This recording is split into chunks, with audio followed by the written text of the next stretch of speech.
Hi ma'am. Khỏe thế ngoài chuyện gì tàu vậy? Anh là xin định chi thùng mà anh bây giờ đấy có? Đi chị đây nhé. Xin sẽ càng không khá ra, cầm mẹ của khá bây giờ đấy anh mua phải 사람 나도 찍게 하는 게 저렇네. 그래도 이게 너무 다이제가 아이디 비디오 찍는 거 가장 좋고 ano subscribe tꯧꯗꯕ ꯌꯥꯎꯔꯒꯗꯤ subscribe ꯈꯤꯇ ꯇꯧꯁꯟꯕꯤꯌꯣ ꯂꯥꯏꯛꯁꯨ ꯇꯧꯕꯤꯌꯣ ꯀꯃꯦꯟꯁꯨ ꯄꯤꯕꯤꯔꯛꯑꯣ ꯁꯤ ꯍꯥꯏꯖꯒꯦ ꯇꯧꯕꯅꯤꯅꯦ ꯑꯗꯨꯗꯤ ꯑꯩ ꯆꯥꯕ ꯍꯧꯖꯤꯟꯖꯔꯛꯑꯒꯦꯀꯣ ꯄꯨꯡꯁꯨ ꯑꯥ ꯌꯧꯔꯦ ꯄꯨꯡ 2 ꯇꯥꯗꯣꯔꯦ ꯍꯧꯖꯤꯛ ꯑꯩꯁꯦ ꯂꯣꯛꯀ ꯇꯧꯕ ꯐꯒꯠꯂꯛꯄꯒꯤ ꯑꯩꯅ ꯑꯗꯨꯝ ꯐꯍꯟꯈꯔꯦ ꯅꯝꯐꯨꯗ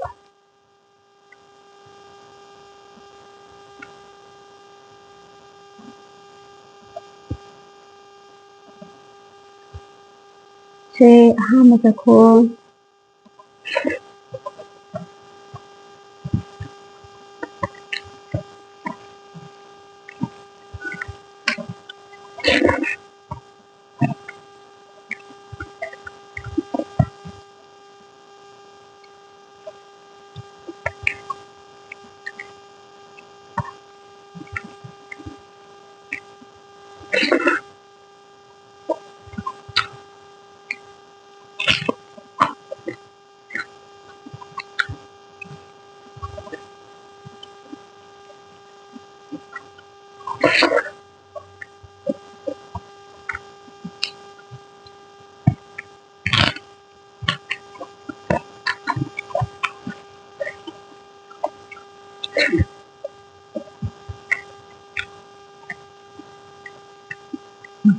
ꯆꯥꯃꯤꯟꯅ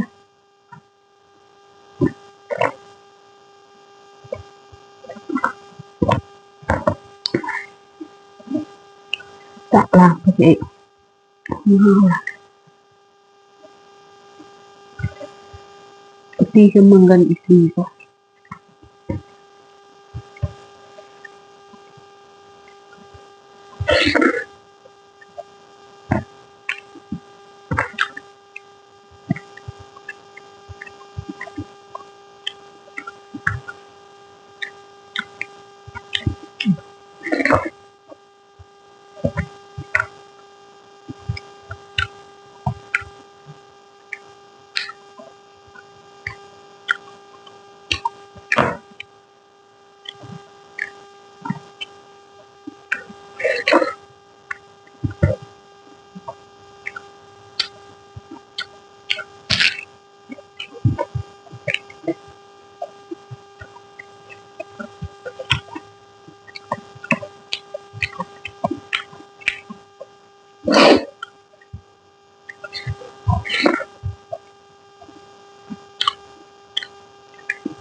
ꯑꯩꯅ ꯌꯨꯇ꯭ꯌꯨꯕ ꯍꯥꯡꯕꯁꯦ ꯍꯥꯟꯅꯗꯤ ꯈꯔꯗꯤ ꯅꯣꯛꯏꯅꯤ ꯐꯣꯟꯒꯤ ꯃꯔꯝꯗ ꯑꯩ ꯀꯩꯁꯨ ꯈꯪꯗꯦꯕ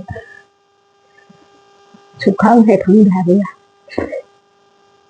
ꯑꯩ ꯍꯥꯏꯕꯨ ꯋꯥꯆꯞꯇ ꯃꯦꯁꯦꯖ ꯊꯥꯅꯕ ꯐꯦꯁꯕꯨꯛ ꯈꯔ ꯌꯦꯡꯕ ꯏꯟꯁꯇꯥ ꯈꯔ ꯄꯥꯏꯕ ꯂꯣꯏꯔꯦꯕ ꯑꯇꯩ ꯑꯀꯨꯞꯄ ꯃꯔꯣꯜ ꯑꯩ ꯀꯔꯤꯝ ꯈꯪꯗꯦꯕ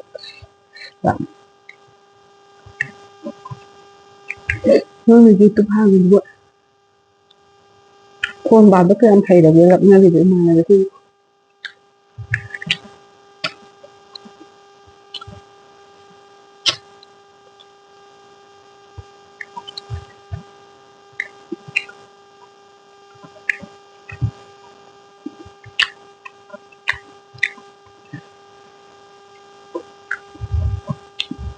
ꯑꯗꯨꯁꯨ ꯍꯩꯔꯁꯨ ꯍꯩꯇ꯭ꯔꯁꯨ ꯑꯗꯨꯝ ꯍꯥꯡꯕ꯭ꯔꯥ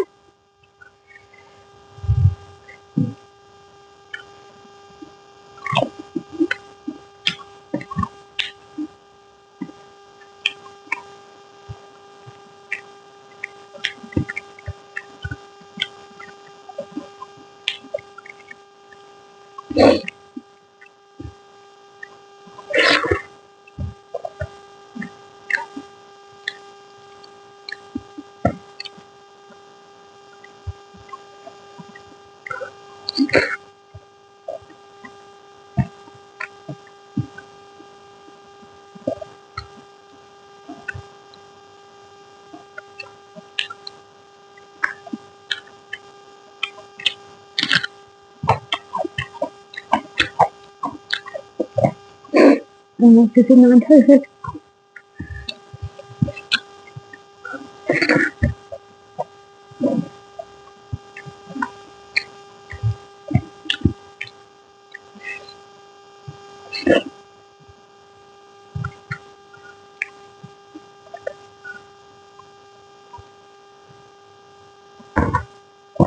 Ini tetap di sini nanti.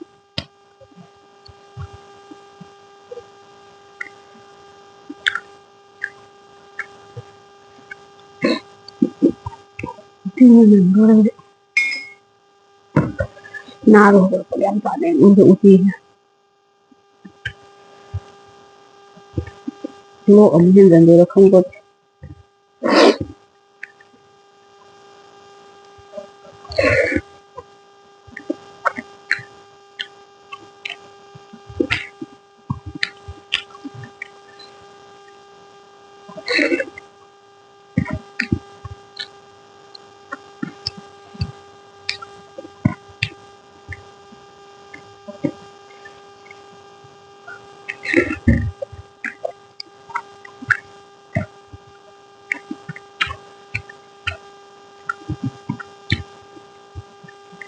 Morok thì có sao cái lẽ xào rồi thì bên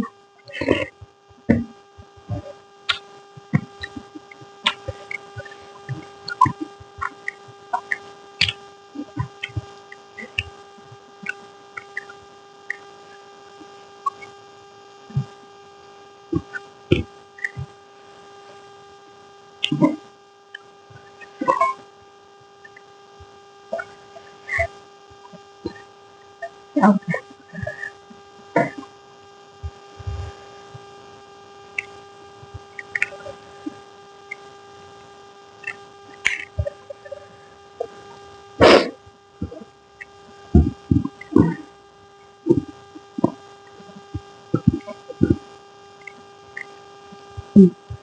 đây filter rồi mình ngon thật lẽ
maru atau kanghou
tahu sih ya kanghou lên metpa sedang lên Hindi. Dapat ang sasabihin sila.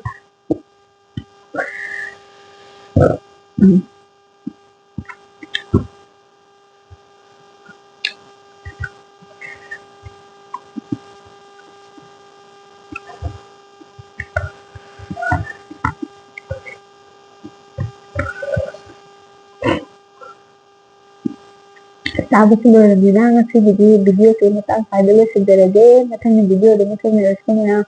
Bye bye.